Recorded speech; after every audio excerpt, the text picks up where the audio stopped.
bonjour à toutes et à tous. Bienvenue sur cette troisième et dernière conférence du Forum Sport et Territoire. Merci d'avoir répondu présent.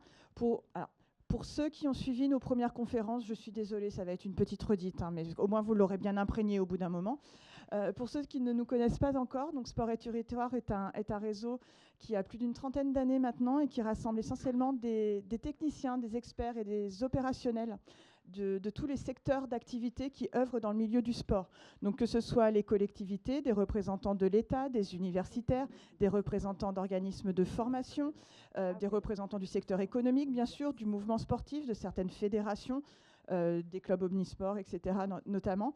Et puis nous mettons en place différents outils pour nous permettre un petit peu de décloisonner nos compétences et nos savoir-faire et essayer de voir comment mieux travailler tous ensemble selon nos compétences, selon nos secteurs d'activité, pour essayer d'alimenter un petit peu la réflexion et les enjeux auxquels doivent répondre les élus et les décideurs qui œuvrent aussi en tant qu'acteurs sportifs.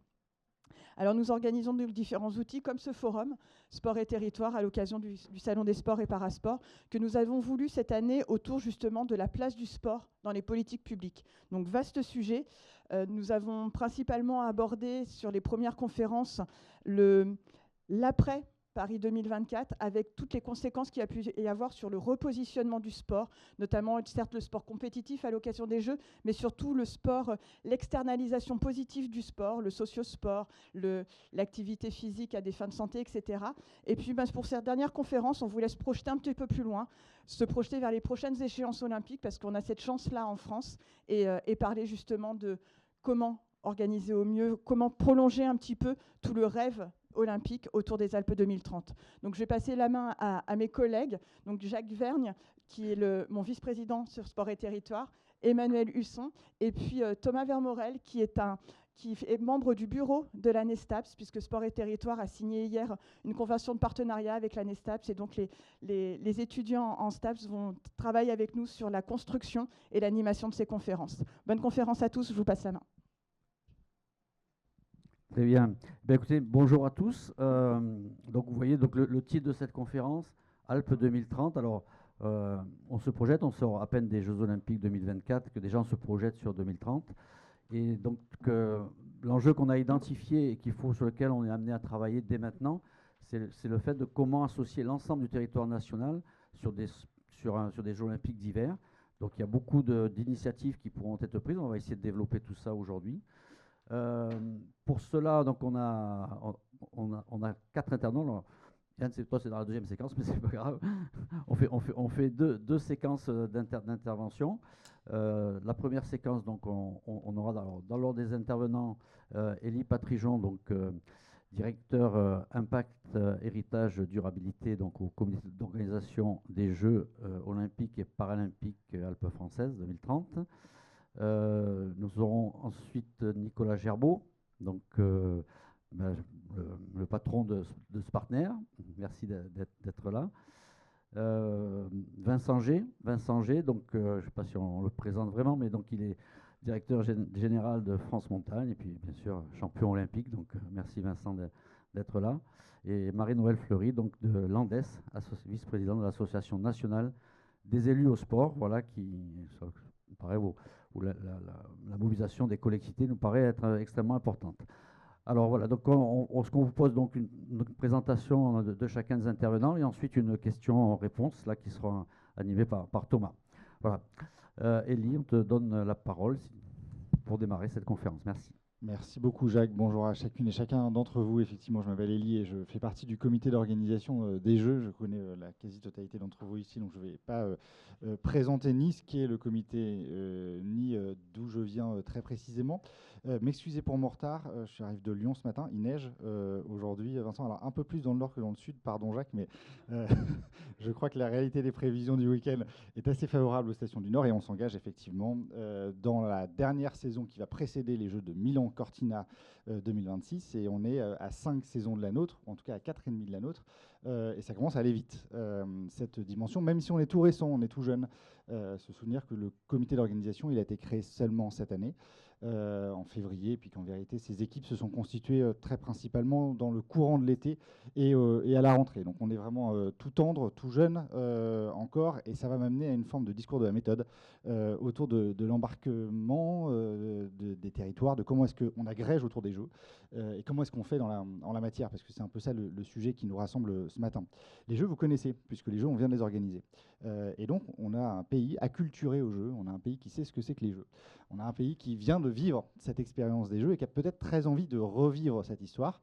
D'ailleurs, on le voit, parce que même si parfois il y a des questions autour des jeux d'hiver et on peut y répondre sans aucune difficulté, il y a une envie des jeux, toujours là, y compris parce que en fait, la mémoire des jeux de 24 est encore présente, elle est encore très forte, et elle est à dans toutes les strates de la société, des collectivités locales. On va parler de l'engagement des collectivités dans un instant, mais aussi des gens qui viennent nous voir en nous disant quand est-ce que je peux être bénévole, quand est-ce que je peux m'inscrire dans la dimension des jeux, et peut-être que certains d'entre vous voudront laisser leur carte à l'issue, et je leur dirai que ce n'est pas le moment, parce que je vais justement revenir sur cette question de la méthode.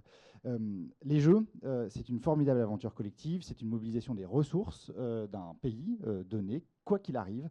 Il faut, même si c'est des jeux d'hiver, que c'est un peu plus petit que des jeux d'été, eh bien néanmoins, ça va donner un horizon commun et ça va amener à une mobilisation progressive des ressources du pays dans toutes ses dimensions, et en particulier dans les deux territoires hôtes.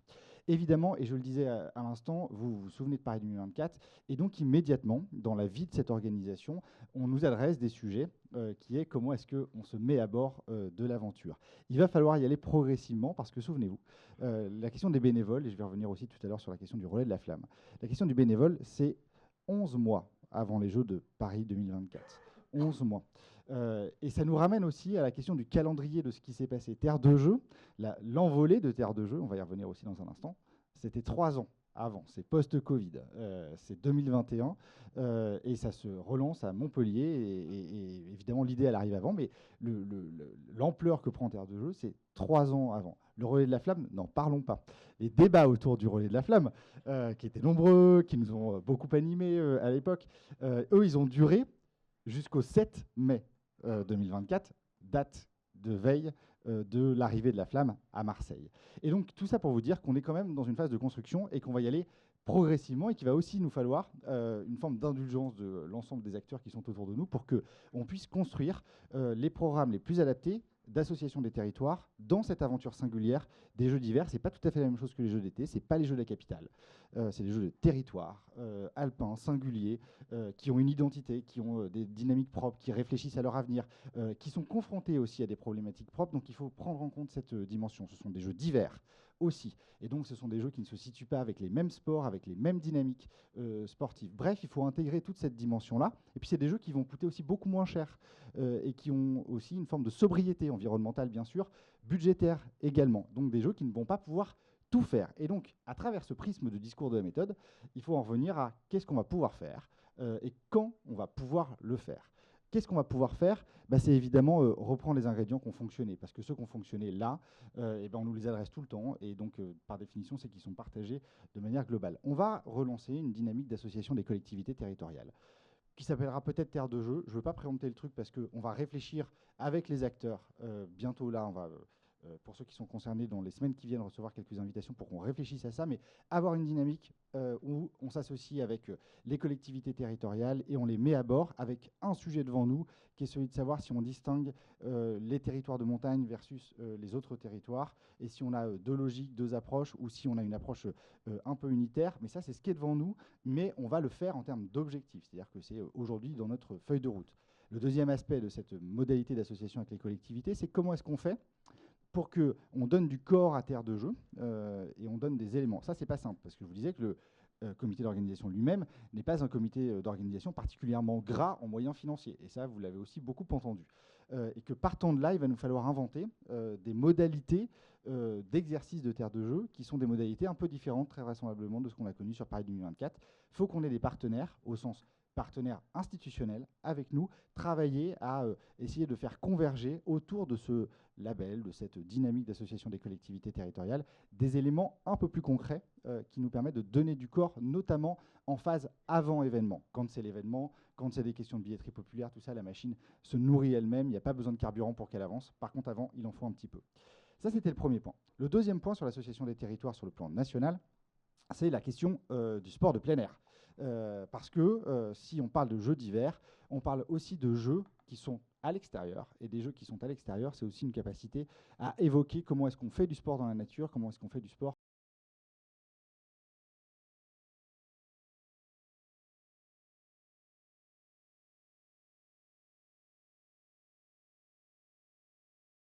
d'hiver, de neige et de glace, mais aussi de travailler à cette dimension de bouger à proximité de chez soi et en nature. Et je pense que c'est quelque chose sur lequel on a besoin de réfléchir, parce qu'y compris ça traverse des débats de société qui ne sont pas neutres sur les conflits d'usage et sur lesquels je crois que les jeux peuvent avoir quelque chose à dire. Le troisième point, c'est la question des bénévoles. Je l'ai dit tout à l'heure, mais ce n'est pas pour tout de suite. Laissez-nous un peu le temps qu'on grossisse, qu'on soit en capacité de concevoir un programme de bénévoles. Et là aussi, les enjeux ne sont pas neutres. On est entre 12 et 15 000 bénévoles environ.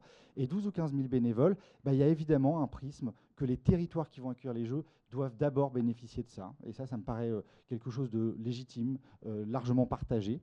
Aussi parce qu'en termes d'infrastructure, c'est là où les gens habitent. Hein, et donc, par définition, c'est un petit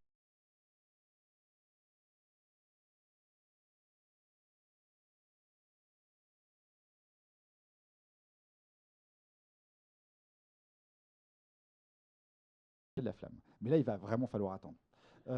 Parce que le relais de la flamme, il sera travaillé dans les... il va être travaillé tôt, hein, il va être travaillé... je pense que les travaux vont s'ouvrir dans les 18 prochains mois, mais dans la conceptualisation des choses, on a encore un peu le temps de travailler. Il faut qu'on réinvente le dispositif. Et c'est pas simple, parce que quand on vient de faire cet exercice, on a quand même un peu usé les figures imposées. On a été voir tous les lieux iconiques, on a été prendre les champions les plus emblématiques de chacun des territoires, etc. Donc il faut quand même qu'on réfléchisse à un truc qui embarque autant. Et souvenez-vous, hein, le 8 mai 2024, le matin, les Jeux sont réussis. Les Jeux sont réussis parce que l'arrivée de la flamme est réussie. Et on le sait tous ceux qui avons été dans cette aventure-là, le moment où ça a démarré, on savait que c'était fait. Les 6 mois qui ont précédé, on a pris les torrents des impacts, des machins, des trucs. Et quand la flamme est arrivée, c'est ça. Donc ça, il faut le concevoir de manière intelligente. Et le défi n'est pas neutre. C'est pour ça que je badine un peu avec ce thème, mais au sens où c'est pas complètement simple de réfléchir à un concept de relais de la flamme qui casse un peu les codes, qui nous permettent de tout viser, l'engagement des territoires, l'association des acteurs, le fait qu'on puisse avoir des bénévoles qui ressemblent aux territoires qui sont concernés, etc., des enjeux de financement derrière aussi, et je le dis là parce qu'on est dans un cadre de faiseurs et donc un peu de financeurs. Et donc le sujet, il est posé aussi devant nous. Donc tout ça pour vous dire que c'est ça qui va jalonner. Donc si on reprend, on travaille très vite sur la question de comment est-ce qu'on s'associe à la dynamique des jeux à travers cette question d'engagement territorial. Est-ce que c'est terre de jeu? Est-ce qu'on le fait évoluer? Mais c'est ça qui est devant nous, et de manière court-termiste. Et ensuite, on s'engage sur les projets d'un peu plus long terme, les enjeux d'impact sportif, je le disais tout à l'heure, sur la question de sport de plein air. Puis ensuite, on y va sur bénévoles et relais de la flamme, ce qui va nous animer quelques salons des maires jusqu'au terme de ce process. Voilà ce que je voulais vous dire ce matin. On peut l'applaudir. Merci beaucoup, Élie. Alors, il y aura une séance de questions-réponses juste après la table ronde, bien sûr. Avant cela, on va donner la parole à Nicolas Gerbeau. Donc, ça va passer un peu vite. Voilà. Directeur Partner, qui va nous parler des CPJ, les centres de préparation aux Jeux. Donc, avec un petit bilan sur Paris 2024 et une projection donc vers les Alpes 2030. Exactement. Bonjour à toutes et à tous. Ravi d'être ici pour parler de ces sujets passionnants. Comme l'a dit Elie à l'instant, ça va être un énorme challenge pour lui d'abord, pour le COJO évidemment, et pour nous tous, parce que c'est une aventure très, très belle qui s'annonce. On a vécu des jeux incroyables. Je pense qu'on a tous envie de revivre des jeux incroyables. Voilà, donc chez Partner Event et Consulting que je pilote, on a 2 verticales sur lesquelles on intervient. On intervient en conseil, en stratégie auprès des acteurs du monde du sport. Et on accompagne aussi les fédérations, les comités d'organisation dans l'organisation de tout ou partie de leurs événements sportifs internationaux. On intervient à la fois en France, mais également à l'international. On a eu le plaisir de travailler sur les championnats du monde de ski 2023. On est actuellement en train de travailler sur les championnats du monde de ski de Grand Montana en 2027.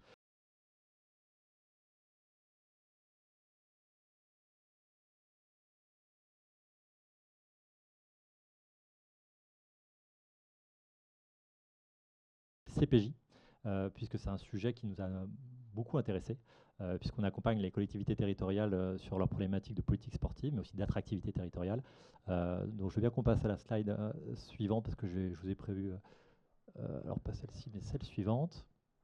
On va regarder un peu dans le rétroviseur, mais on va enfin se projeter pour voir ce qu'il est possible de transposer ou non à le 2030.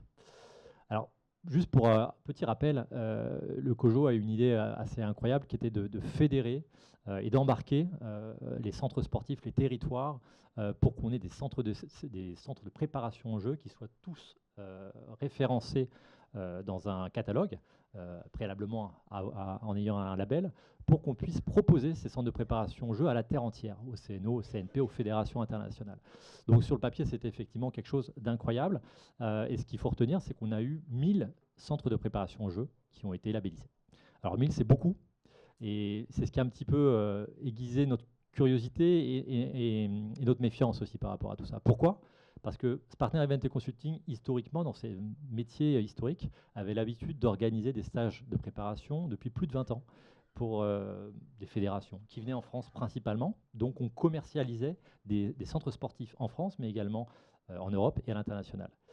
Et malheureusement, il a été dur de penser, de par notre expérience, qu'on allait être capable de commercialiser 100 centres de préparation, 1000 centres de préparation au jeu, et que tout le monde allait être contenté.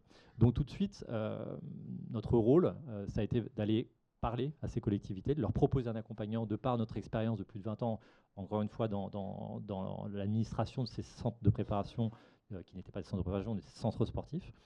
Et on a été leur dire un discours de vérité.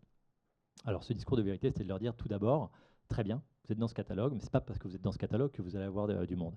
Donc on leur a proposé un accompagnement en 4 temps, que vous voyez ici. Le premier, c'était une évaluation technique de ces centres, pour identifier si, d'un point de vue purement sportif, déjà on était en capacité d'accueillir les sports qu'ils étaient censés accueillir.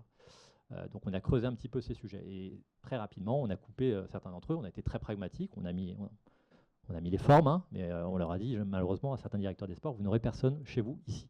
Et évidemment, on a exposé les raisons à ça. Avoir des infrastructures sportives, c'est une chose, mais il n'y a pas que ça. Il faut également des infrastructures connexes qui soient compatibles et qui permettent de permettre des conditions de stage optimales. Donc ça veut dire une unité de lieu, ça veut dire une accessibilité, ça veut dire des unités de récupération, des salles de musculation, etc., etc. Donc il a été important pour nous de mesurer l'entièreté de ces éléments pour arriver à savoir si ces centres de préparation étaient vraiment pertinents ou si, à l'inverse, ils avaient besoin... il ne fallait pas se fourvoyer. Le deuxième temps, ça a été de co-construire une stratégie avec ces territoires et leur dire, OK, quelle est votre politique territoriale? Donc, qui vous avez envie d'accueillir? Pourquoi? Est-ce qu'il y a des jumelages? Est-ce que vous avez une diaspora particulière? Et puis ensuite, OK, vous êtes peut-être centre de préparation hand. Vous pensez que vous avez parce que souvent, les collectivités pensent qu'ils ont les plus belles installations, et c'est normal, il y a un petit peu de chauvinisme derrière tout ça. Et on ne leur en veut pas, c'est normal. Néanmoins, on a essayé de mettre en perspective, par exemple, ce CPJ hand par rapport à tous les CPJ. Et Dieu sait qu'il y en avait beaucoup des CPJ hand. Mais il y avait beaucoup de CPJ hand, mais il y avait aussi beaucoup de concurrence ailleurs. Quand je dis ailleurs, ce n'est pas forcément qu'en France.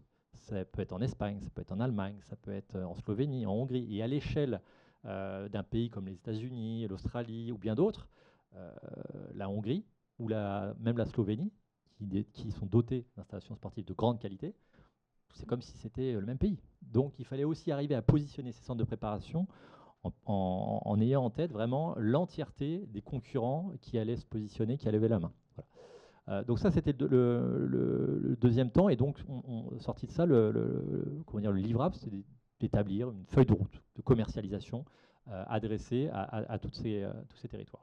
Le troisième point, ça a été justement de faire la promotion et de faire la prospection auprès des populations cibles. Donc, quel sport, Quel pays? Pourquoi?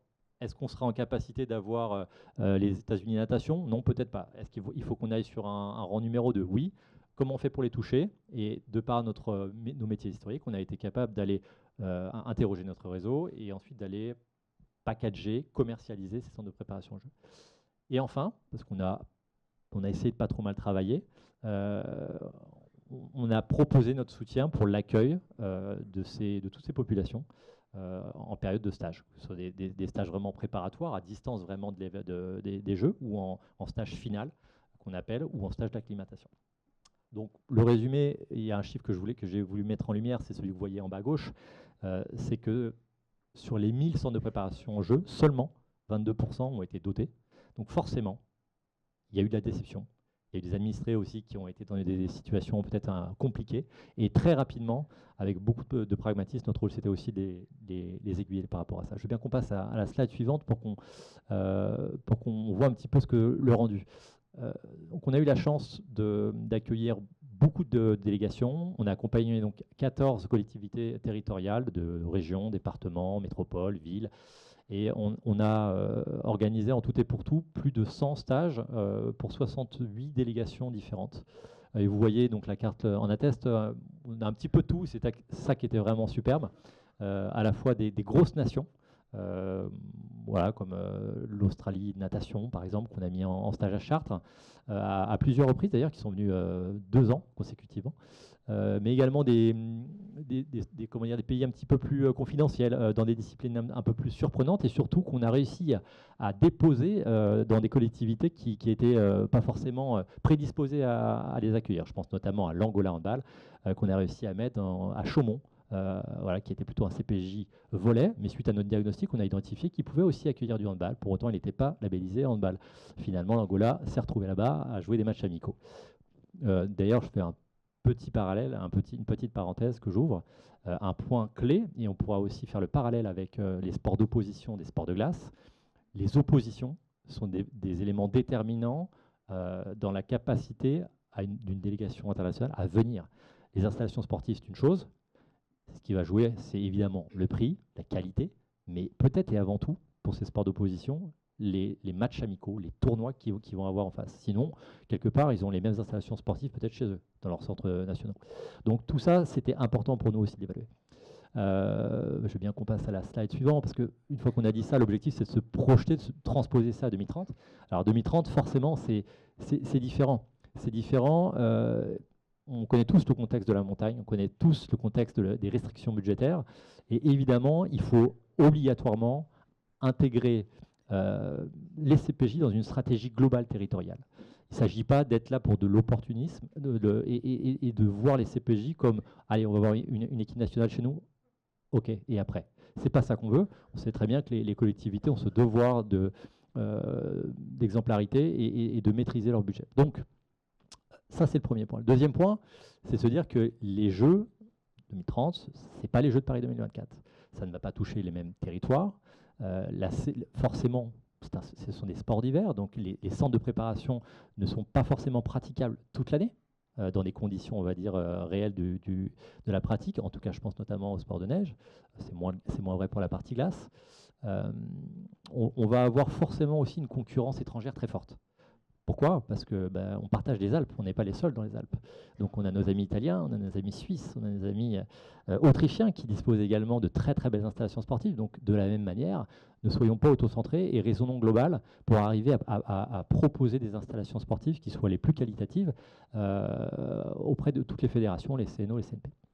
Donc selon nous, les enjeux, ça va être clairement d'analyser le marché pour mieux se démarquer.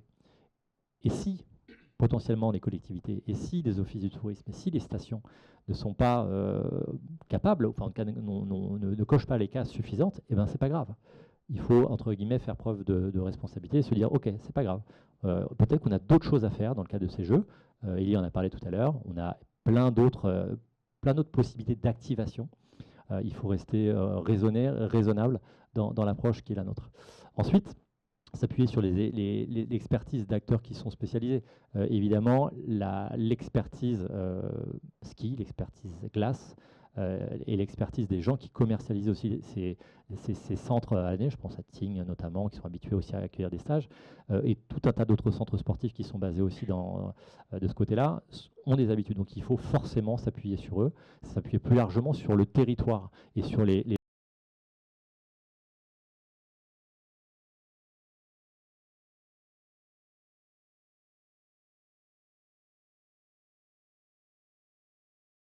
institutions et évidemment le COJO. Donc on a un très très beau challenge collectif devant nous. Il ne s'agit pas de reproduire, dupliquer en pensant que ce sera la même chose, mais c'est une nouvelle histoire qui va se raconter et je suis persuadé qu'on va pouvoir faire collectivement quelque chose de très intéressant. Et moi, mon petit leitmotiv, c'est celui que vous voyez en haut à droite. Je pense qu'il est nécessaire d'anticiper les stratégies d'attractivité et de positionnement des territoires pour qu'on arrive à rapidement planifier les investissements nécessaires en lien avec l'après JO et l'avenir des stations et l'avenir de la montagne, parce que je pense que c'est ce qui fera toute la différence dans aussi la capacité des acteurs locaux à accepter cette situation. Voilà, je vous remercie à tous et puis disponible pour les questions-réponses à la foulée. Merci beaucoup à Nicolas Gerbeau. Donc, vous voyez déjà des premières pistes d'outils qui pourront servir à mobiliser l'ensemble du territoire national, les CPJ. Il y a parlé aussi de plusieurs sujets, les bénévoles, un label, entre guillemets, terre de jeu, peut-être à redéfinir. Enfin, on aurait pu évoquer aussi Génération 2030, puisque le ministère de l'Éducation nationale a lancé son dispositif Génération 2030. Donc voilà, les outils sont en train de se mettre en place.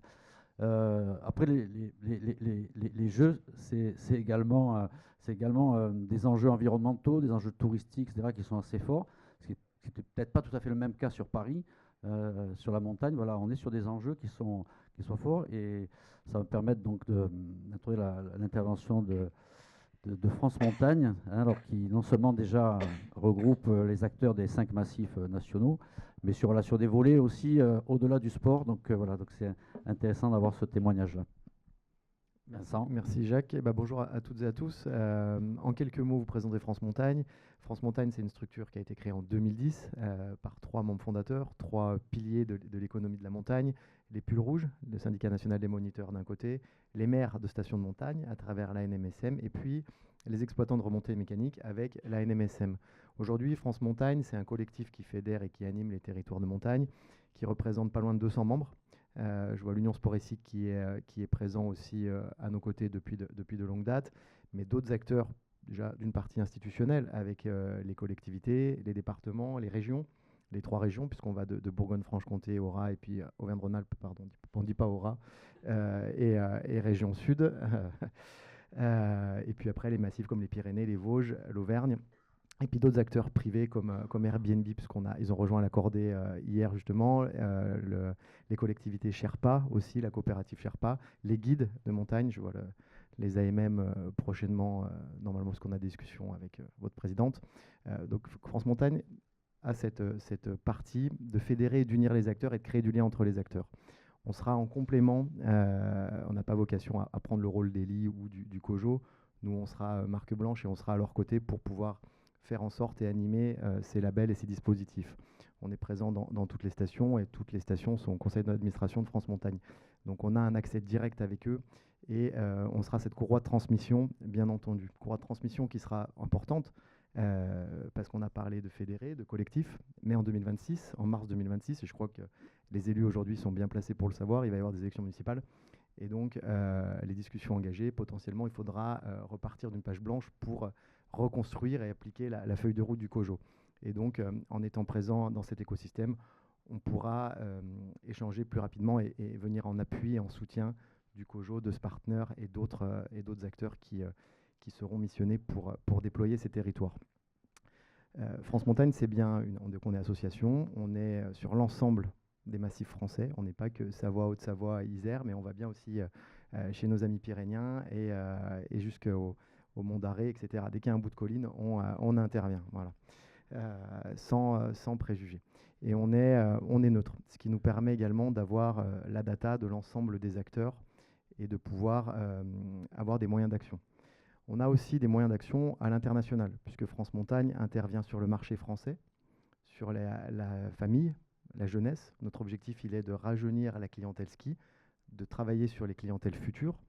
Je dis ski, mais on parle aussi de montagne, été et hiver, parce que ça, c'est aussi important pour nous. On voit l'émergence de l'été aussi dans le panorama des montagnes et dans les attitudes de consommation. Et puis, plus sur le sujet de fond, nous, ce qu'on veut, c'est ramener du monde, je vous l'ai dit, à la montagne été hiver, mais surtout, on veut faire bouger cette société, bouger ces jeunes. Et on se rend compte que même quand on est dans des écoles comme à Albertville, quand vous êtes à Albertville, c'est entouré de montagnes, et ben nos gamins, ils vont plus forcément à la montagne. Je ne dis pas d'aller pratiquer, faire 2 heures de trail ou 2 heures de course à pied, mais rien que de faire 10 minutes pour aller voir des marmottes. Il y en a partout autour de nous. Et ça, cette jeunesse, ils sont concentrés sur les smartphones, les iPads. Et nous, ce qu'on veut aussi à travers France Montagne, c'est pouvoir les accompagner, les faire bouger et les faire consommer et pratiquer la montagne, et été ou hiver, même si l'économie du ski est encore très présente. On a aussi un pôle au-delà de la France. On intervient sur l'Angleterre, la Belgique, le Luxembourg et les Pays-Bas, tous ces axes Benelux, où aujourd'hui, alors on vient de nous dire, les vilains mots, c'est qu'on était en concurrence avec le Tyrol et l'Italie. Absolument pas. Nous, on s'appelle France Montagne, on est très chauvin, on est bien meilleur que les Italiens et les Tyroliens. Voilà. Ça c'est dit en toute neutralité. Voilà.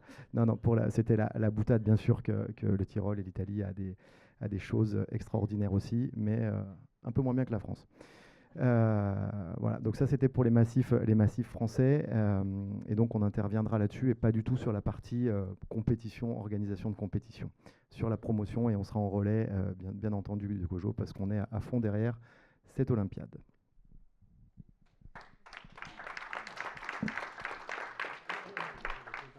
Merci Vincent.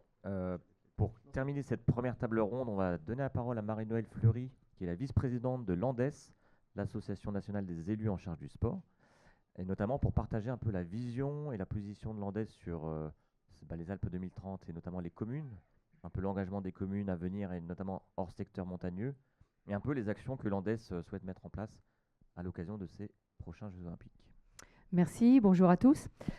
Alors, l'Association nationale des élus en charge du sport, c'est 9000 collectivités françaises, donc métropole et outre-mer. On a un représentant outre-mer avec nous ici, donc qui nous précise toujours que 30% des athlètes, d'ailleurs je le dis à sa place, aux Jeux Olympiques d'été, reviennent des outre-mer, donc il ne faut pas les oublier, ils sont très acteurs sportivement.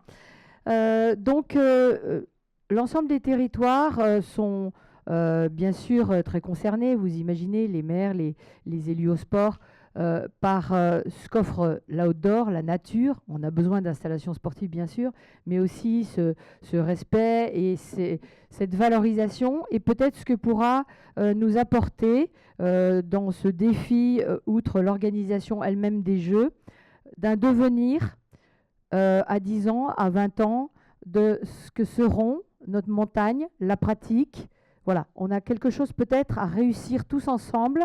Et donc ça, ce sera intéressant de travailler sur l'après. Maintenant, pour ce qui est des Jeux eux-mêmes, petit feedback effectivement sur Paris 2024. L'ANDES a été acteur au sein des Jeux de Paris 2024 auprès de Terre de Jeux, avec la mise en valeur de 2 livrets qui relataient ce que l'ensemble des territoires avaient comme dynamique chez eux, pour justement mettre en valeur l'effort physique, la pratique, tous azimuts. Et il y a eu une adhésion qui a été collectée de l'ensemble des territoires par ce qui se passait chez eux dans l'objectif de Paris. Et pourtant, j'ai entendu tout à l'heure que vous disiez on ne sait pas encore si on va faire Terre des Jeux uniquement montagne ou global. Et pourtant, nombre n'avaient pas d'épreuves chez eux. Je dis toujours, et désolé pour ceux qui l'ont déjà entendu, on a été très fiers de la vague de Teahupo'o, et on n'a pas tous une vague chez soi. Et pourtant, c'était la France. Et donc, c'est peut-être ce qu'on a à réussir aussi avec la montagne, certes Alpes 2030, mais également la montagne, donc les Pyrénées, le Massif central, le Jura, les Vosges, mais également l'ensemble des territoires qui ne sont pas montagnes et qui peuvent être fiers d'Alpes 2030. Et pour ça, qu'est-ce qu'on doit essayer de faire, nous tous, collectivités? C'est peut-être créer des jumelages. les classes de neige, les classes montagne, les territoires, tous ensemble, faire rêver ce qui fait partie de notre territoire. Donc là, on a sans doute quelque chose à réaliser autour de ça. Et puis, on s'est aperçu, parce qu'on a créé une commission JO au sein de l'Andes, que je co-préside avec mon collègue Pascal Condometti, adjoint à Nice. Précédemment, c'était Christian Tellier de Compiègne qui dirigeait cette commission. Et dans cette commission, nous avons, et lors du Congrès national des patinoires aussi, je salue la présence de Yann Pesando, son président, nous avons reçu le message de l'ensemble de ceux qui avaient des patinoires chez eux, qui n'étaient pas forcément en territoire de montagne, et qui se sentaient concernés par les Jeux Alpes 2030. Donc la patinoire, qu'est-ce que c'est? La patinoire, d'autres le diront bien mieux que moi, mais c'est quand même un lieu de pratique sportive, donc indoor. Hein. Alors, on ne se pose plus la question de mettre la patinoire sous cloche. Peut-être que maintenant, on se serait posé la question, si ça avait été le cas. Et donc, qu'est-ce que c'est? C'est un terrain de jeu. Il y a une attractivité, c'est pour tous, c'est pour la compétition, c'est pour le haut niveau. Ça peut être transformé aussi. Donc, on s'aperçoit que la patinoire centralise une dynamique qui fait complètement écho aux Jeux de 2030 et ils veulent être associés. Donc, vous avez parlé des CPJ. Les CPJ peuvent être aussi en territoire pas forcément montagneux. On a ici des représentations, des collectivités qui ont des patinoires chez elles qui ne sont pas en territoire montagneux. Donc là, on a quelque chose aussi à réussir. Et je pense que peut-être, autour de ces patinoires, 150 patinoires en France, il peut y avoir justement comme des centres de rassemblement à définir ensemble, à imaginer, qui puissent driver tout autour d'eux eh bien, ce petit bout de montagne transposé avec la glace, pas très loin de chez eux finalement. C'est à Angers, c'est à Rouen, c'est à Amiens, c'est à Anglette, pour ceux qui sont en Ligue Magnus, mais il y en a bien d'autres. Voilà. Donc, voilà, c'est un petit peu l'enjeu du territoire. Donc, nous, l'Andes, nous sommes très motivés. On a rencontré donc une délégation du COJO il y a 2 jours pour participer et faire venir l'ensemble des territoires, y compris l'outre-mer, qui a aussi de la montagne, hein, la Réunion, on le sait bien, autour de cette victoire Alpes 2030, que tout le monde soit fier et que tout le monde soit embarqué dans la même barque pour cette belle réussite à venir.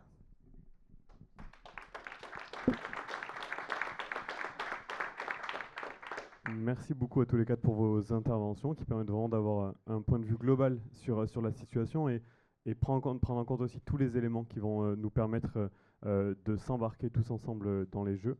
On vous garde avec nous quelques minutes pour laisser la place à quelques questions dans la salle. Oui.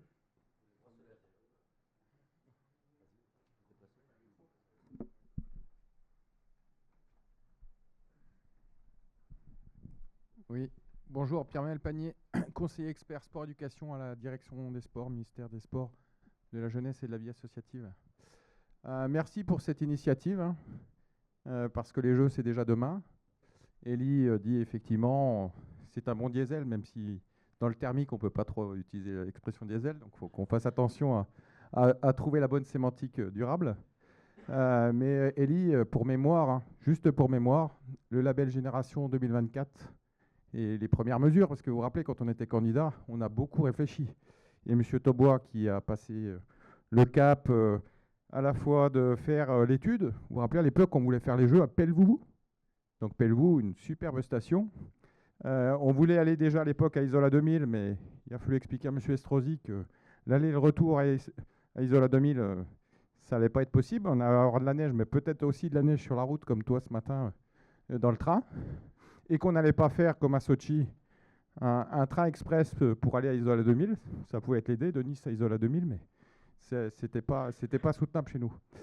Blague à part de ces éléments historiques, mais c'est des éléments historiques importants. Sur le label Génération 2024, première mesure du premier plan héritage, hein, pas des 172, on a travaillé plus de 7 ans avant. Alors l'éducation, les sujets sociaux, c'est très loin. 7 ans, c'était pour les équipes de l'éducation nationale un défi. Me dit, mais non, mais tant qu'on n'est pas à une Olympiade, les sportifs, c'est à une Olympiade qu'on se programme. Tant qu'on n'est pas à 3 ans, tant qu'on n'est pas... Alors, je partage avec Elie, s'il n'y avait pas eu ma classe au jeu, s'il n'y avait pas eu ces 200 000 jeunes qui sont venus voir les Jeux paralympiques avec leur encadrement, qui sont repartis dans toute la France, le préfet Cadeau voulait 500 jeunes par territoire, et puis y compris des jeunes de Tahiti qui ont passé une semaine ici, de la Martinique, hein, le collègue de la Martinique là, qui vient d'accueillir la course, la voile dans l'autre sens. Bah voilà, il est venu sur place et il y a eu un lien très important qu'on pu être fait avec les territoires. Il y a eu une animation sur la tournée de la flamme. Tous les petits jeunes. Moi, j'ai kiffé ces jeux parce que j'ai bossé plus de 10 ans avant sur le sujet et que les jeunes qu'on a embarqués dans la Génération de 24, dans la semaine olympique et paralympique,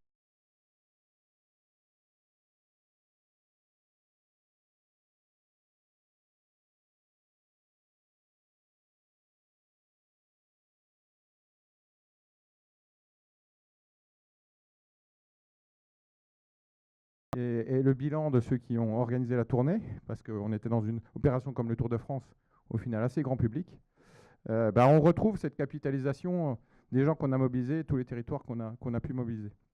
Donc nous, les enjeux, tu l'as dit, hein, et merci Jacques d'avoir aussi provoqué avec les référents ministériels une réunion avec la région Sud et tous les chefs de service. Et quand vous êtes dans un ministère spécifique, c'est-à-dire les sports, et que vous avez Jacques qui vous met le directeur de la jeunesse, celui de la culture, celui de l'insertion, là vous êtes là, vous dites oh là là là là, et ils anticipent et ils s'interrogent au niveau de la région, quel va être l'impact, quelle est l'articulation des dispositifs de l'État avec celle de la collectivité. Et là on dit bravo, on y va ensemble. Et la fameuse aura, l'aura pour l'instant c'est un peu compliqué quoi. On a l'ancienne collègue des services sur le label à Grenoble. Voilà, on en échange, le mouvement sportif, on regarde ce qui se passe. Compliqué. J'ai même interpellé, pour tout vous dire, l'ancien président de région. Il se trouve que j'ai raté un train à Besançon.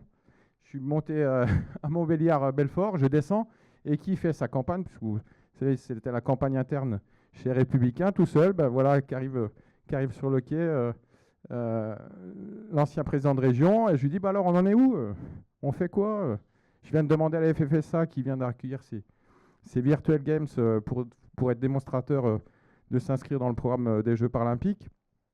Les 500 jeunes qui ont été payés par le conseil régional qui sont venus sur ce dispositif, c'était pendant la semaine olympique et paralympique, ils n'étaient pas saisis dans les applications, donc pas valorisables. Donc voilà, il y a beaucoup de choses à faire. L'éducation, on a un certain nombre de référents. Quelle est ma question? Oui, votre question. Quelle est ma question hein? Quelle est ma question? Comment l'éducation va être prise en compte chacun dans vos partis? Parce que les CPJ, on peut en parler aussi. Hein. Il y a des CPJ, les jeunes du territoire en héritage n'ont jamais vu les étrangers qui sont venus sur le territoire. Vous prenez Atletica qui a accueilli les Américains. Les Américains, c'était Fort Knox, c'est à côté de chez moi. Hein. Gendarmes et autres, et il n'y a pas de partage avec la population locale. Bon, on va prendre plusieurs questions. Du coup, j'ai pas trop compris la vôtre, mais on va peut-être passer le micro. Merci. Je vous promets d'être plus court. Bonjour à tous. Merci pour la conférence. Victor Jacquet de l'entreprise Monolith. On fabrique des blocs d'escalade en roche naturelle qu'on installe dans les espaces publics. Ma question, elle est simple, peut-être dirigée vers Madame Fleury. Il y a beaucoup d'entreprises dans les territoires non montagneux qui vont proposer des services qui seront intéressants pour les JO 2030. Et est-ce que l'Andes prévoit d'une manière ou d'une autre une mise en avant des petites entreprises, des PME notamment, et des petites startups qui sont dans leur territoire et qui pourraient proposer des solutions innovantes pour les JO? Merci beaucoup. Alors, c'est vrai qu'au-delà de l'aspect pur pratique l'hiver, il y a la montagne forcément l'été. Et il y a un représentant de la fédération qui est là. C'est vrai que la pratique montagne avec l'escalade donc indoor, effectivement, est une bonne à faciliter la pratique hors montagne, hein, c'est le cas.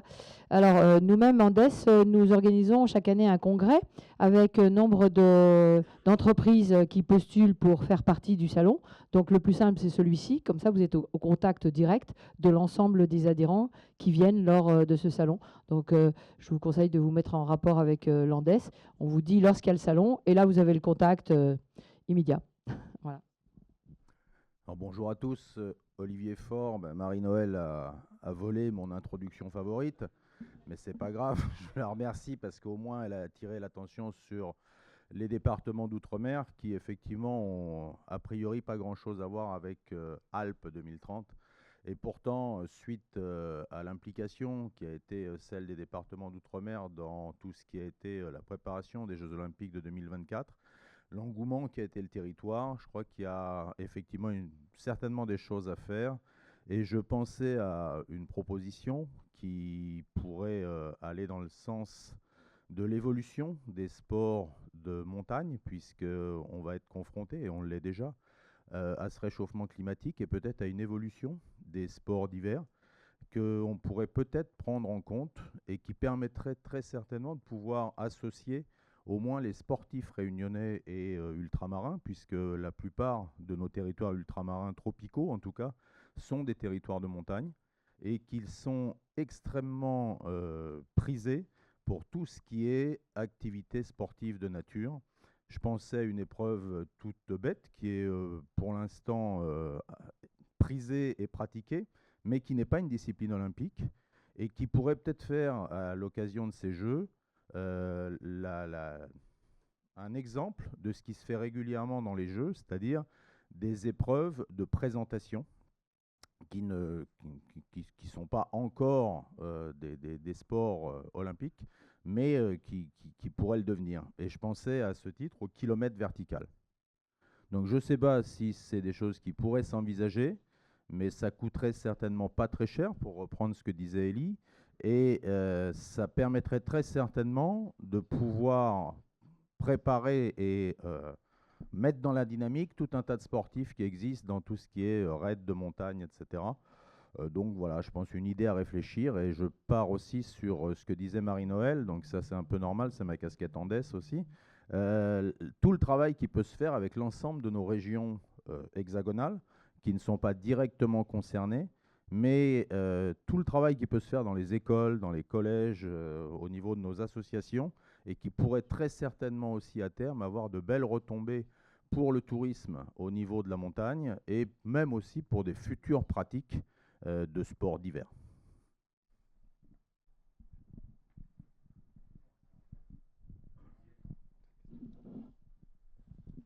Oui, bonjour, Pierre Mangin, je représente les accompagnateurs donc en montagne. La question que je me posais, c'est que bien sûr les Jeux Olympiques, ça va être le spectacle, les athlètes, et c'est le centre de l'événement. Les Jeux Olympiques d'hiver, ça va être aussi donc la montagne, vous l'avez dit. Et donc, à côté de préparer les athlètes à faire de la performance, je crois que l'enjeu, ça va être aussi de préparer les spectateurs, la population, tous les gens qui tourneront autour des athlètes à la culture montagne. Et donc, ma question, elle est simple, c'est quels sont les dispositifs que vous avez pu imaginer ou qu'il faudrait imaginer pour préparer toute cette dynamique à partager la culture montagne, ses enjeux sécuritaires, ses enjeux de protection des espaces naturels. Pratiquer des sports de montagne, c'est des règles particulières, c'est pas un stade particulier, enfin, c'est pas un stade ordinaire la montagne. Et donc tout ça, en tout cas, nous on est prêts à vous aider là-dedans, et ce sera avec grand plaisir qu'on pourra s'intégrer au dispositif.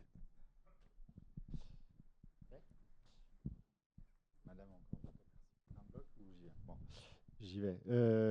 Dans le désordre, sur la question d'éducation, il y a plein de sujets que j'aurais pu évoquer, parce qu'en fait, au fond, d'ailleurs, le sujet matriciel de ces jeux, c'est évidemment de bien les organiser, c'est de les organiser de manière sobre.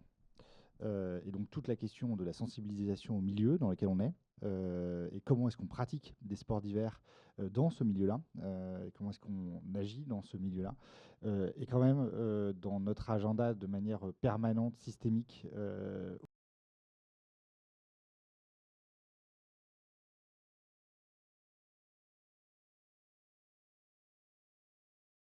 contenu, puis il faut qu'on lui donne une identité propre maintenant.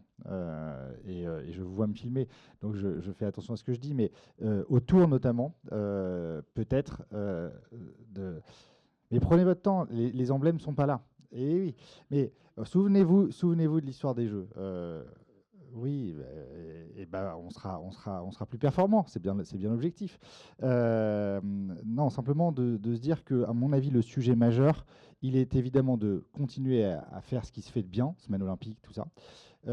Travaillons la question des séjours collectifs. Et ça, c'est fondamental. Et vous, là, vous pouvez me filmer, pas de problème, parce que cette question-là, elle est sur la question de l'accès des jeunes à la montagne.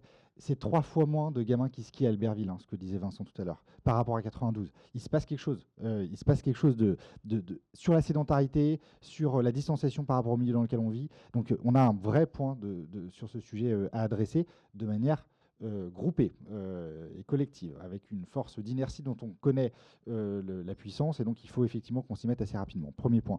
Sport additionnel. Je rentre pas le débat. C'est un débat qui n'est pas simple. La réflexion, elle a été posée ouvertement sur la question de l'évolution de ces sports additionnels. Alors déjà, les Jeux d'hiver de 2030 proposeront plus d'épreuves de neige et de glace que l'ensemble des Jeux précédents. On sera toujours sur ce cœur-là, cet ADN-là. Il y a une réflexion qui est en cours. Elle suscite un certain nombre d'interrogations. Il ne faut pas qu'elle suscite un certain nombre d'espérances sur de l'accueil de compétitions en dehors du massif et des 2 régions, parce qu'on en a vu aussi quelques-uns émerger. On a un enjeu de compacité, on a un enjeu de sobriété. Dites-vous bien que c'est le modèle olympique, ça. Un site de compétition, c'est minimum 15 millions d'euros. C'est minimum 15 millions d'euros. Et donc, au-delà de la question du sens que l'on donne à ces jeux, de la manière dont on les fait évoluer, il y a aussi des enjeux opérationnels et financiers derrière qu'il va falloir travailler de manière la plus efficiente possible, et donc dans les territoires qui sont aujourd'hui les territoires d'accueil des jeux, parce qu'on ne va pas pouvoir multiplier les infrastructures. Ce n'est pas le sens du projet, et puis ce n'est pas dans nos capacités de toute évidence. Et puis enfin, le troisième point, on a un enjeu de travailler le modèle olympique autour de la question des milieux dans lesquels il se situe.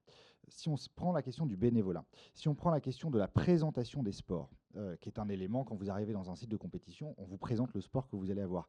Eh bien, on peut avoir une capacité à travers plein de leviers, évidemment éducatifs, n'en parlons pas, mais plein de leviers en disant, votre bénévole qui s'investit et qui veut être là sur l'événement, peut-être qu'il peut être là en fin de saison pour ramasser les déchets dans les stations d'accueil des Jeux, et faire en sorte qu'on travaille cette question zéro déchet avec des bénévoles qui, derrière, auront une capacité à s'engager au-delà même de l'événement en tant que tel, pour lequel, évidemment, c'est très fédérateur. On a une capacité sur la présentation des sports à rappeler où est-ce qu'on se situe et dans quel moment on se situe, et avec un enjeu de sensibilisation aux espèces naturelles qui sont de proximité, aux manières de venir, etc., etc. Et ça, on peut le faire avec le spectateur sur votre outil de billetterie, de travailler à faire de l'incentive au sens où vous venez avec des mobilités décarbonées, vous travaillez à venir en ayant un impact moindre, et peut-être que vous pouvez obtenir d'une forme de rewards ou réfléchissons à tout ça, mais travaillons à ce que l'ensemble des leviers d'organisation de l'événement en tant que tel puissent être tournés autour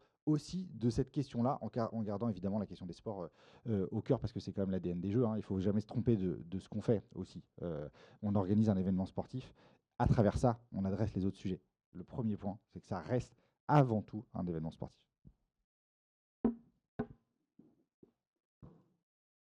Que d'autres personnes souhaitent intervenir, vous souhaitez répondre? Non, pour vous, de votre côté. Non, c'est bon. Je vous propose qu'on prenne d'autres questions après la deuxième table ronde, puisqu'on a une deuxième table ronde qui va arriver. Merci à vous 4, encore une fois.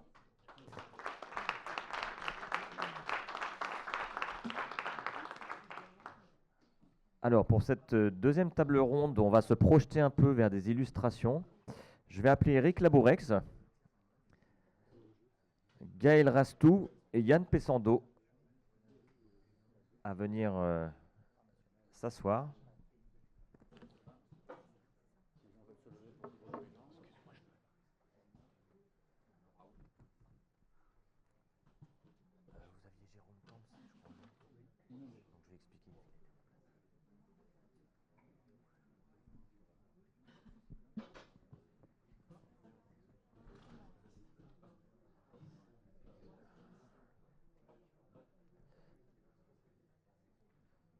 Alors, pour cette seconde table ronde, donc, nous avons Monsieur Labourex, membre de la commission montagne de l'Union Sport et Cycle, donc, qui remplace Jérôme Camps, le président de la commission, qui n'a pas pu se joindre à nous. Nous aurons Monsieur Gaël Rastou, donc DTN et conseiller technique national ski alpinisme à la Fédération française de montagne et d'escalade. Et puis nous avons également Yann Pessando, président du syndicat national des patinoires. On va commencer avec Eric, donc de l'Union Sport et Cycle. Encore une fois, l'idée de cette table ronde, c'est vraiment de se projeter avec des illustrations concrètes sur ce que peuvent apporter ces différentes parties prenantes au projet Alpes 2030. Et je passe la parole tout de suite à Eric. Bonjour à tous. Éric Labourex. Donc, l'Union Sport et Cycle regroupe les détaillants et les fabricants de matériel de sport et de vélo, pour être simple. Je suis donc administrateur de cette Union Sport et Cycle, et cette Union Sport et Cycle est constituée de plusieurs collèges, dont un collège montagne que je représente avec Jérôme Camps, que tu viens d'excuser. Venant du sport, quelquefois les remplaçants font gagner le match. J'espère que je ne le ferai pas perdre. Alors, ce qu'on attend, nous, des Jeux, bien évidemment, c'est... Alors, en préambule, on a eu justement hier, le calendrier est bien fait. On a eu un conseil d'administration hier, et ce conseil d'administration, le Collège Montagne a présenté une motion sur les Jeux Olympiques, bien évidemment, qui, en quelques mots, donne son entière confiance et accompagnera du mieux possible cette organisation des Jeux Olympiques. Pour nous, ce qui est important en tant qu'entrepreneur montagne, c'est de communiquer auprès du grand public une magnifique image des sports d'hiver et de la montagne pour dédramatiser un petit peu deux freins actuellement terribles sur la pratique des sports d'hiver. C'est bien évidemment la météo et bien évidemment le bilan carbone. Donc on attend de ces Jeux des équipements.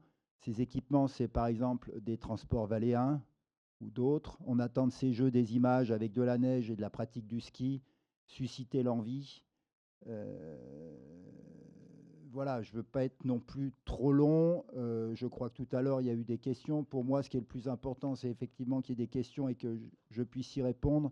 Mais je conclus rapidement. On attend de belles images, accompagner les Jeux et des installations qui vont nous permettre de continuer de travailler dans de meilleures dispositions au niveau du déplacement et notamment un exemple concret, l'hébergement pour nos saisonniers. C'est-à-dire que si on construit, il faut que derrière, on récupère ces hébergements qui facilitent bien évidemment l'économie locale, les dépenses et l'économie ensuite. Merci à vous. Merci beaucoup. Maintenant, on va donner la parole à Yann Pessando, président du syndicat national des patinoires. Alors, les patinoires, c'est vrai que finalement, c'est le seul équipement sportif des Jeux d'hiver qui est présent sur tout le territoire national. Donc, c'est vrai que c'est une formidable opportunité. Et par ailleurs, c'est vrai que les sports de glace, dans le cadre des Jeux olympiques d'hiver, finalement, ce sont les disciplines, et notamment avec le hockey, qui accueillent le plus de spectateurs, donc le plus de billetterie également. Donc d'où l'importance vraiment des sports de glace. Donc voilà, donc avec cette irrigation du territoire national des patinoires, Yann, on te laisse présenter ce que vous pouvez proposer. Bonjour à toutes et à tous. Effectivement, je suis le président du syndicat national des patinoires. Donc, c'est l'association qui fédère les intérêts des exploitants, directeurs de patinoires, mais également tout le contexte économique autour des patinoires, les fournisseurs, les partenaires, donc institutionnels comme l'ANDES, l'AMF ou l'ANDIS ou également Sport et Territoire.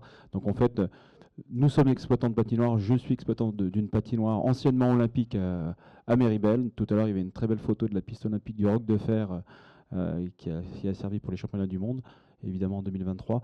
Donc les patinoires, c'est ce qu'on disait tout à l'heure, et merci Marie-Noël le préciser, c'est 150 patinoires en France. Vraiment, il y a un maillage territorial plutôt bien représenté dans l'ouest et dans la région parisienne et la région est. Toutes les patinoires ne sont pas dans les territoires montagnards alpins. Et c'est ce qui fait la force, c'est qu'effectivement, on est en capacité d'être ouvert toute l'année dans tous les territoires. Et c'est en ce sens que le syndicat et mes collègues exploitants se mettront à disposition du comité d'organisation de l'éventuel label territoire de jeu ou terre de jeu qui permettra à toutes les collectivités de pouvoir s'engager.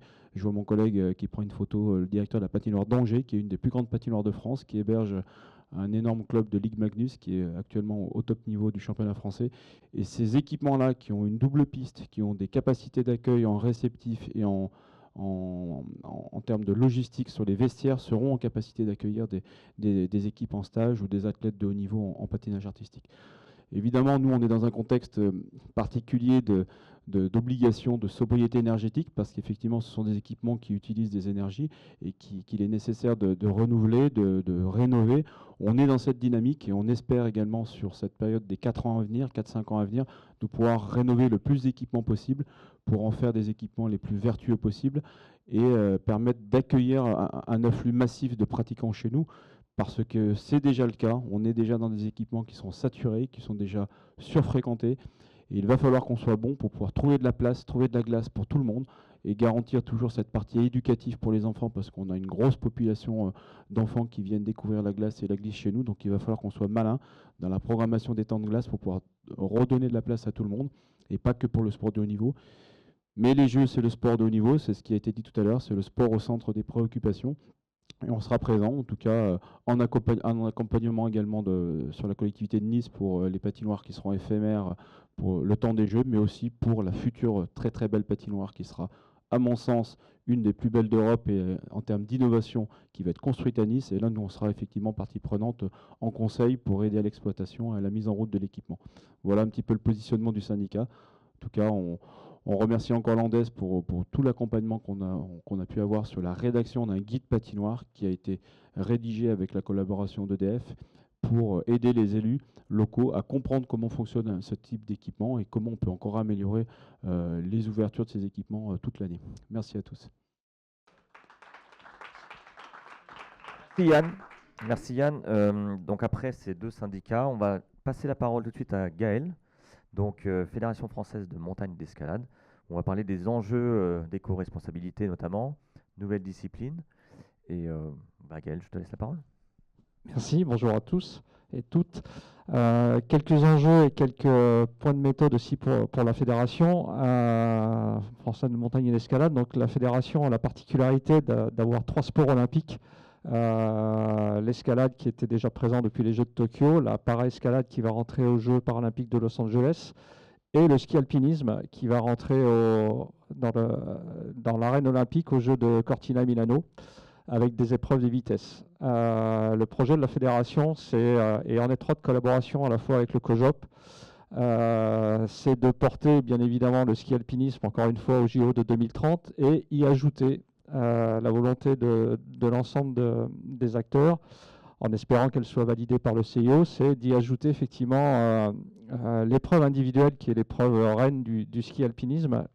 Donc le ski alpinisme, je le rappelle, c'est la déclinaison sportive du ski de randonnée.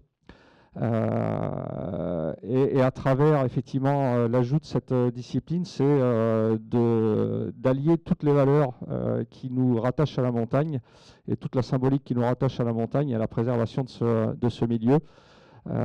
C'est vraiment l'occasion de montrer aussi les plus belles images de montagne de l'ensemble de massifs, d'ailleurs à travers ce prisme qui sera fait si le CIO en valide l'augure sur les Alpes 2030. Un petit point d'enjeu, c'est effectivement le sport de haut niveau qui tire aussi les activités de loisirs, et à travers ces activités de loisirs, c'est le développement du ski de randonnée. Vous n'êtes pas sans savoir que même si ça concerne une niche pour l'instant un petit peu au terme des pratiquants, puisqu'on estime qu'en France il y a à peu près, c'est des chiffres très, très approximatifs et un petit peu à la houche, 250 000 pratiquants de ski de rando. Pour autant, ce sont des pratiquants qui découvrent un petit peu, qui ont découvert la discipline à l'issue du Covid et qui ne maîtrisent pas forcément les codes et les enjeux et les risques liés au milieu naturel. Donc nous, on a tout et c'est l'enjeu un petit peu du projet Alpes 2030, c'est aussi d'apporter un petit peu notre pierre à l'édifice sur l'éducation des pratiquants au milieu de la montagne pour ceux qui le méconnaissent. Donc ça, la fédération s'associe avec tous les acteurs professionnels et encadrants du milieu pour distiller ces messages de prévention liés à la fois à la préservation de l'environnement, mais aussi à la fois à la sécurité des pratiques. Voilà. Et un point de méthode sur Alpes 2030, les relations qu'entretient la fédération et dans la démarche de promotion du ski alpinisme au JO, c'est une très étroite collaboration entre la Fédération internationale, le COJOP et le ministère pour porter ces disciplines additionnelles. Voilà, donc c'est assez novateur aussi dans la démarche et ça nous permet de faire valoir nos valeurs et notamment celle de la préservation du milieu. Merci beaucoup. Merci beaucoup à tous les trois. Est-ce que vous avez des questions dans la salle pour nos intervenants? Bonjour à vous. Merci pour ces présentations depuis ce matin. C'est vraiment intéressant de voir aussi qu'il y a des vraies réflexions sur la sobriété justement des nouvelles infrastructures et des jeux en général. On sait que ça a été un débat pendant les JO, notamment 2024. Est-ce qu'aujourd'hui, sur les infrastructures qui vont être rénovées, voire construites pour ces jeux-là Alpes 2030, il y a des réflexions, voire des doctrines qui ont été mises en place en termes de consultation, concertation des habitants, justement pour faire au mieux en termes d'intégration, je pense, paysagère, mais aussi justement dans la durabilité des infrastructures et également la réflexion sur qu'est-ce que sera le sport alpin dans 20-30 ans, comme on en parlait tout à l'heure. Merci. Alors, aujourd'hui, je crois qu'il y a une chose qui n'a pas été dite précédemment, me semble-t-il. Je ne suis pas un politique, moi, je suis un entrepreneur. Mais j'essaye de faire du bien à mon territoire. Voilà. Et ma réponse est simple. Ce qui n'a pas été dit, à mon avis, c'est le calendrier. Le calendrier, il est beaucoup plus court pour préparer 2030 qu'il ne l'a été pour préparer 2024. Donc, je pense qu'ils ont encore beaucoup de sujets à travailler. Et on n'a encore pas, nous, été consultés. C'est pour ça, notamment, qu'on a, au niveau de l'USC hier, fait passer une motion pour donner notre envie et notre entièreté auprès du COJOP. Mais on n'est encore pas au cœur des échanges. Mais je crois que tout le monde a bien en tête, et j'en ai parlé tout à l'heure, il y a un truc qui, à mon avis, est incontournable, c'est ce qui va être construit. Et Elie, je ne le connais pas, je l'ai croisé 2 fois, et j'espère qu'à un moment donné, on pourra échanger avec lui. C'est l'héritage, justement, de ces bâtiments. Parce que c'est sûr que si demain, c'est pour ça que j'aimerais très bientôt pouvoir échanger avec Elie, si demain, mais il est très pris. Je me suis permis, Elie, parce que ça fait 2 fois que je vous vois intervenir et j'apprécie, c'était lors de France Montagne et à la région, il y a quelques semaines. Et je me suis permis de dire que le calendrier était bien plus court pour vous pour préparer 2030 qu'il ne l'a été pour 2024. Donc aujourd'hui, nous, on n'est encore pas au cœur des échanges et de la construction, et c'est le cas de le dire qu'il peut y avoir, mais pour nous, entrepreneurs locaux, s'il y a un truc à côté duquel il ne faut pas passer, c'est bien justement ces bâtiments qui vont être construits et qu'il va falloir réutiliser derrière. Et nous, on est capable de les réutiliser très facilement en logeant nos saisonniers pour les loger dans de meilleures conditions et bien évidemment pas avoir demain des villages abandonnés. Voilà, déjà.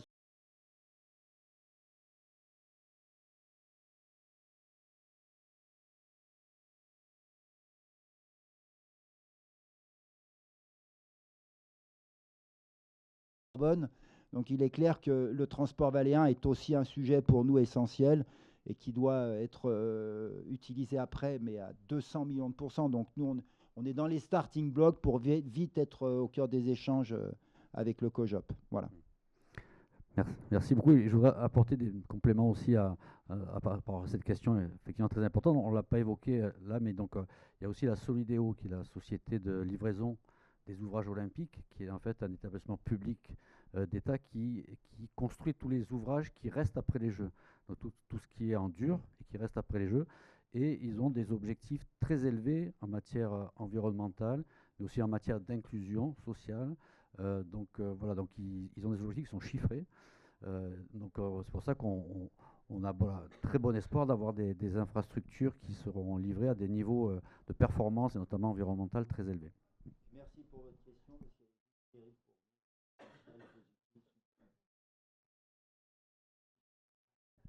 Ils ont 6 ans pour préparer les Jeux et même 5, même 4, alors qu'ils en avaient eu 10 ou 12 pour les préparer le coup d'avant. Après, nous, on a une activité saisonnière, donc on sait ce que c'est que de travailler dans l'urgence rapidement, vous voyez aussi. Pardon.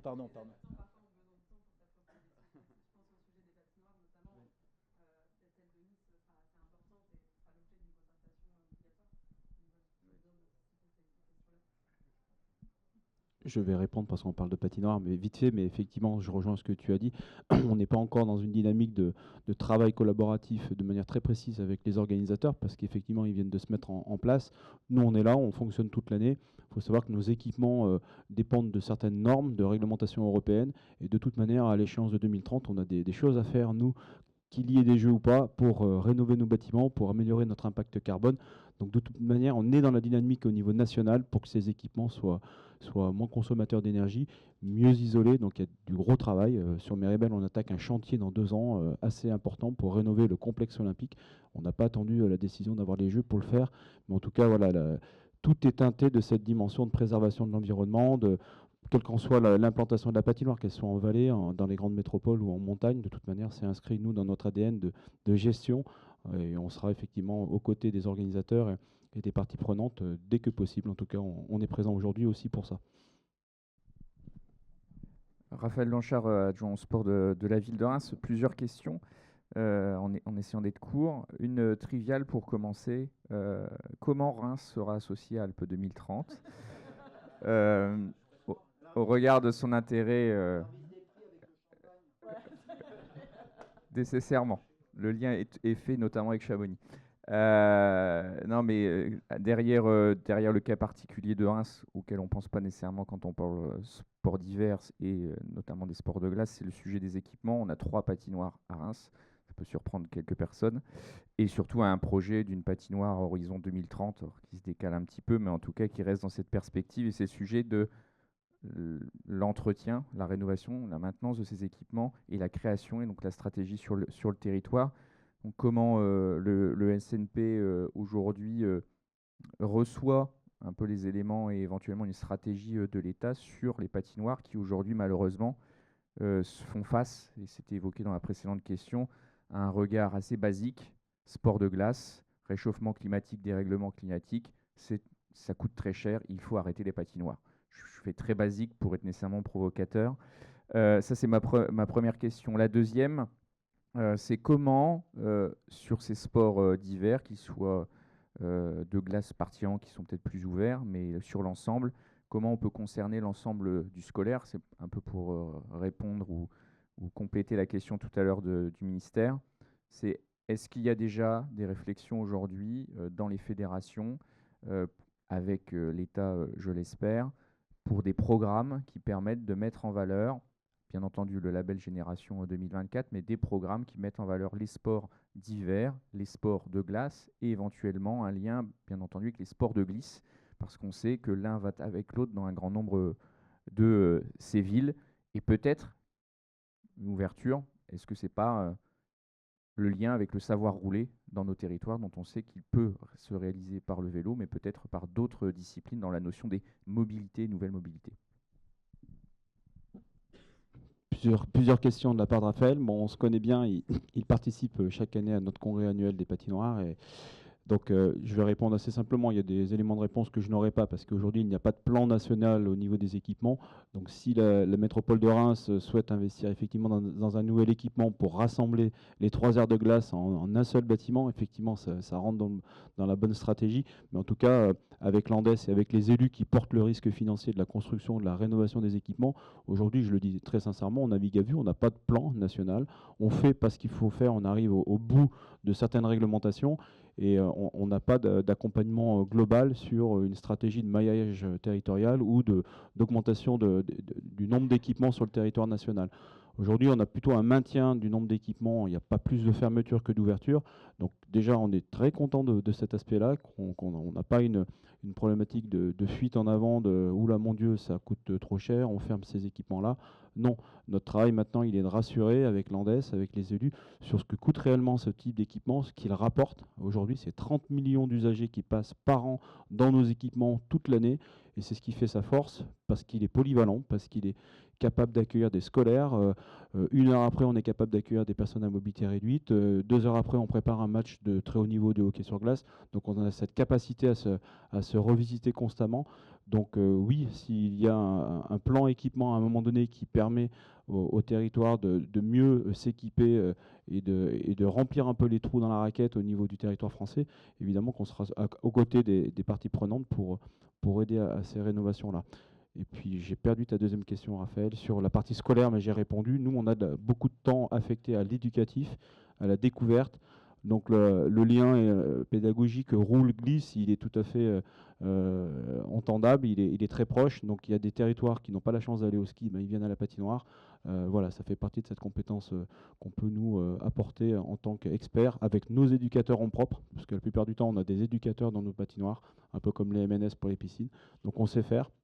Mais voilà, on manque parfois de temps de glace, on manque de nombre d'équipements pour pouvoir répondre à cette demande-là. On a beaucoup de demandes. Grenoble, c'est 35 000 scolaires par an. 35 000 scolaires par an.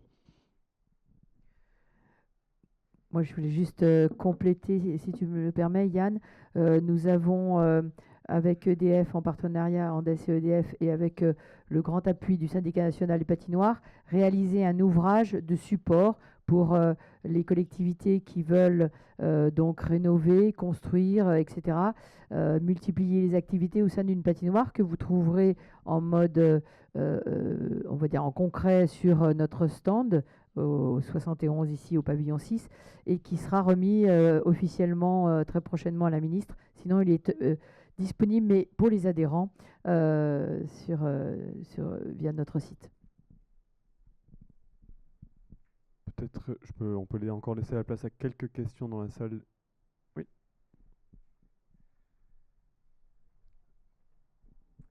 Oui, c'était pour revenir sur votre question sur l'ascenseur Valéen. Si on considère le côté écologique, j'en suis convaincue. En revanche, si on considère les 3 piliers du développement durable, je crois qu'il faut vraiment voir la chose de manière systémique. Selon le cas, bien entendu. L'ascenseur Valéen, ça va privilégier les trajets entre la vallée et les stations, mais ça va aussi éviter à certains maires de se poser la question justement du logement à l'année et du logement des saisonniers, parce qu'ils pourront redescendre dans la vallée. Et de fait, on a des stations qui perdent leurs jeunes, qui ont les saisonniers en bas, qui perdent du service et qui se vident petit à petit, qui vont plus fonctionner à l'année, qui vont fonctionner seulement l'hiver, et puis l'été, ce sera des stations fantômes. Et du coup, pour moi, l'ascenseur Valéen, il peut faciliter justement la désaffection des stations et la concentration de ces stations sur les sports d'hiver, en oubliant qu'elles peuvent aussi vivre l'été si on arrive à en faire des stations village avec une économie de l'année. Et je pense qu'il faut vraiment réfléchir à ces jeux en pensant à l'héritage et en pensant vraiment, enfin je suis sûre que vous le faites, mais à la transition montagne. Si la montagne veut vivre, il faut que ce soit une montagne 4 saisons, sinon elle ne vivra pas. Et l'ascenseur Valéen, selon le cas, je dis bien, ça peut être une fausse bonne idée. Je ne vous donnerai pas d'exemple, hein, mais... Je vous réponds très directement, madame. Je ne suis pas un élu, je suis un entrepreneur, d'abord. Donc je vais être direct. Je ne sais pas, d'abord, je n'ai pas compris si vous étiez pour ou contre l'ascenseur Valéen, parce que si vous me posez la question, je vous dirai tout de suite si je suis pour ou contre, moi. Selon le cas, ça dépend, oui. Je dis. Bon. Selon le cas, il faut vraiment y réfléchir à 2 fois. Ok. Alors, moi, ce que je vais simplement vous dire, c'est que nous, notre rôle USC, Union Sport et Cycle, ce n'est pas de dire s'il faut un ascenseur ou pas. Notre rôle à nous, c'est d'accompagner et de dire qu'après, on utilisera au mieux les installations qui vont être faites. Voilà, je pense être précis. Et je voudrais juste répondre à monsieur, parce que j'ai fait une note d'humour et on ne se connaît pas par rapport au champagne.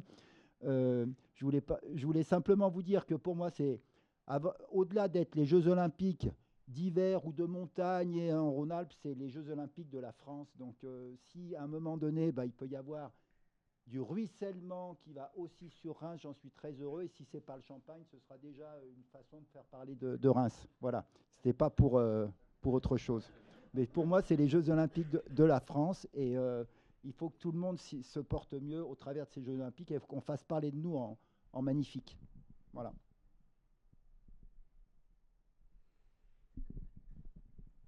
Très bien.